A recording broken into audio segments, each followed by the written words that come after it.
Before I get into the episode, I have a resource I'd like to share with you. This episode is a part of my boundary setting series, and I have created a boundary setting workbook that contains all of the questions and information in this boundary setting series. And you can either print out the workbook to write in the answers to the questions, or you can fill it in on your computer, tablet, or phone. The best way to use this workbook is to follow along with these episodes and fill it out as you go along, but you can also go through it on your own if you prefer to do it that way. This is a complimentary resource that I'm offering, and you can download it by visiting my website at laurenlasallecoaching.com and going to the resources page. I hope you find it helpful.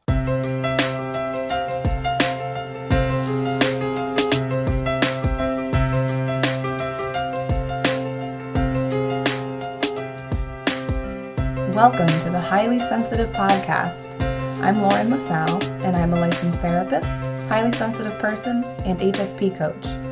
This bi-weekly podcast is meant for highly sensitive people and their loved ones, as both experiences will be discussed. Thank you for joining me, and let's begin. Welcome to the Highly Sensitive Podcast. I'm Lauren, and this is the fourth and last episode in my boundary setting series.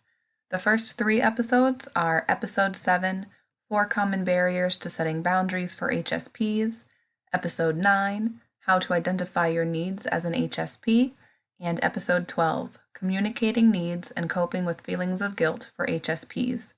If you haven't listened to those episodes yet, it may be helpful to do so before listening to this one, because those episodes cover information and offer reflective questions that come up before you start practicing setting boundaries. In this episode, I will go over some boundary setting tips, things to remember when it comes to setting boundaries, and how to start practicing. Here are some tips for setting boundaries. Some of these I've mentioned in previous episodes, and some are new, but all are definitely worth revisiting. Take time to respond. When someone asks me for a favor, I can take up to a full day to respond with an answer.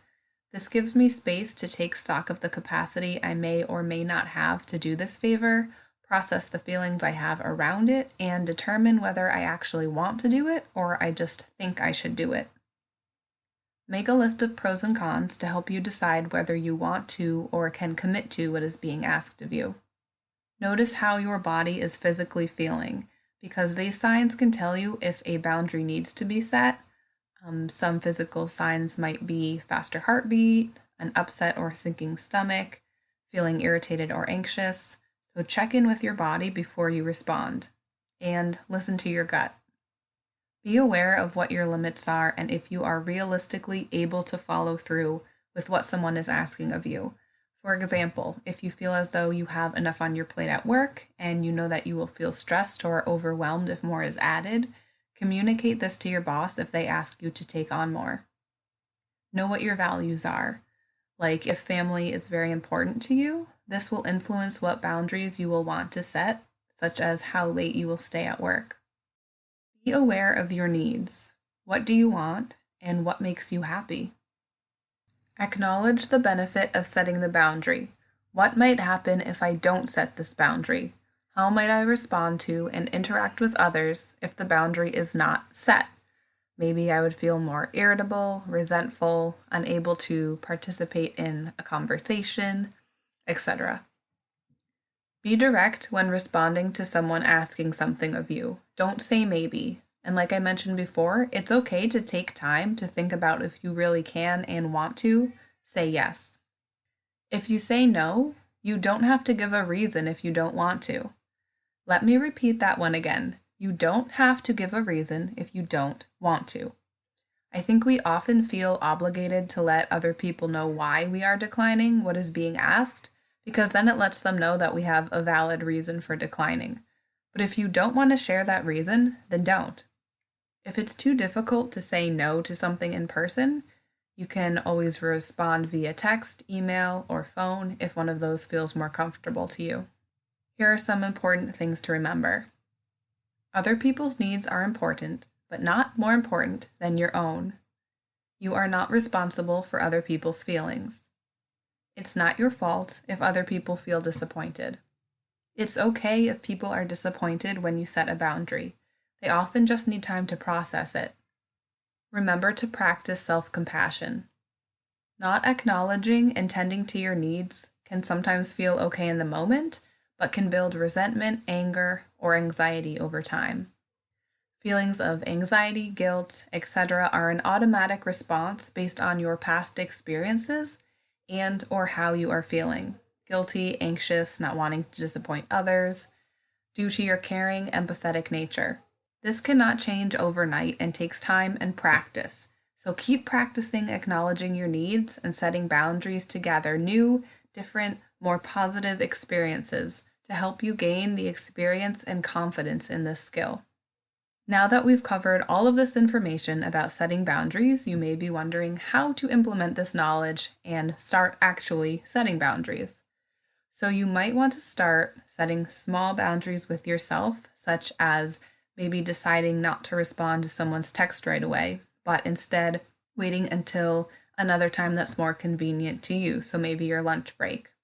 And remind yourself that they don't need you to respond right away. The response can wait until it's a more convenient time for you. You can also start setting small boundaries with safe people in your life. So these are people who you know are going to agree to the boundary being set.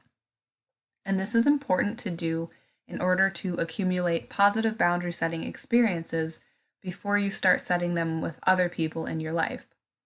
And remember that this is a process and change takes time, so keep practicing in order to gather these new experiences. Give yourself credit for what you've accomplished and what you're working on, no matter how small it feels, because this is difficult work and it can be really uncomfortable, but you're doing it. Before I wrap up this episode, here are some questions for you to think about. Who are some safe and close people with whom I can start setting boundaries? And what types of boundaries do I feel most comfortable starting to set? If you feel like you could use some one-to-one support when it comes to setting boundaries, you can email me to set up a 15-minute complimentary connection meeting, and you can use this time to learn more about my coaching program, have a mini coaching session, or both. And as always, if you have any ideas for episode topics, if you have any questions for me to answer on the podcast, or if you want to email me to send in your story for me to read on the podcast, you can send all of this to lauren@laurenlasallecoaching.com. You can find out more about my coaching program, as well as resources and links to my social media, by visiting my website at laurenlasallecoaching.com. There is a link on my website to join my email list, and by doing so, you will receive a free resource from me called 5 Self-Care Tips for Highly Sensitive People. And I also want to remind you to get my free boundary setting workbook for HSPs that goes along with this boundary setting series on the podcast by visiting my website and going to the resources page. Before I sign off, I will leave you with a quote. You are not required to set yourself on fire to keep others warm.